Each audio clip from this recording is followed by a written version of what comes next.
Poetics of Encryption is an exhibition about how artists are responding to technology today, and specifically a certain feeling we have around all these new tools that are coming into our lives. We rely on them for so many things. We rely on them to be modern subjects. We use apps to get around the city or to find love, or think about how financial markets are affected by algorithmic trading. Suffice to say, technology is in all parts of our life, and yet we rarely understand how it works. We cannot all write code. We can't always even open up, like the iPhone, for example, and look inside. And so we're at a little bit of a loss in relation to technology a lot of the time. And even if we could understand it, these companies often keep things behind a sort of lock and key. You're not able to examine how some of these codes and algorithms work. So what do artists say about that?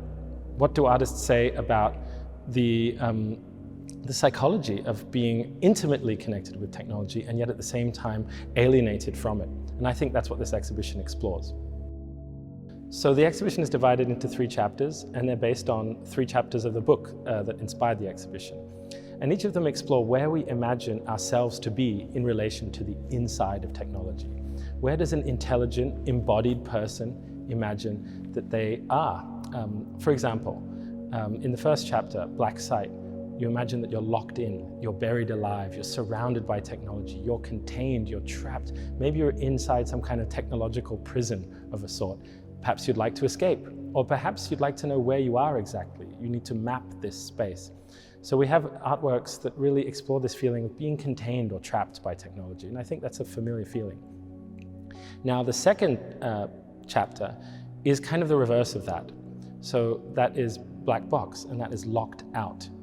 You would like to know more about how these systems work. You would like to know how to operate them for yourselves. You would perhaps like to penetrate to the heart of the matter, to discover the truth, perhaps to peer behind the veil and empower yourself. But of course, it's not always possible, and you deal only with the surface of the black box, or perhaps the surface of your iPhone screen. So you deal with the interface and not the behind the scenes. And so this is present in the artworks that all deal with surfaces. And of course, after inside and outside, you have to have a kind of mix between the two, and that's black hole. Now, black hole is an interesting metaphor, and it's borrowed from physics, of course. And if you think about the cosmos and what black holes do, you have this idea that they suck in everything. Nothing escapes them. And you cannot see into a black hole. Even light doesn't escape it. But what you can do, or what astronomers do, is they can see how it distorts space and time around it.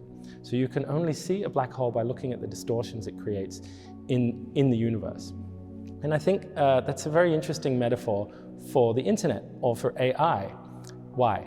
Because black holes are also super dense objects, right? I say that super dense computational processes, or like AI, or super dense digital archives like the internet, distort culture.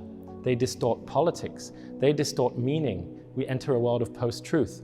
We enter a space in which a lot of categories are scrambled, like, for instance, our vision of the universe around black holes. And so that's really what that section's about. It's about artists looking at the distortions that are coming into our world as a result of these technologies.